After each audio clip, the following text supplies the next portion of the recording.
So the hippocampus is normally writing every 2 to 3 seconds, sweeping a new picture into the pile. Think of it as a stack of photos, mostly visual, 70%, but the rest is also audio and emotions and all the other sense.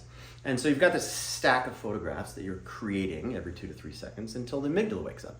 And it says, write faster, and I'm also gonna write memories as well. And so it starts shunting memories around the parietal lobe, and your frame rate goes up from maybe every 2 to 3 seconds to 20 to 30 times per second, which is an increase of 50, 60x. So you're literally writing memories 50 to 60 times faster.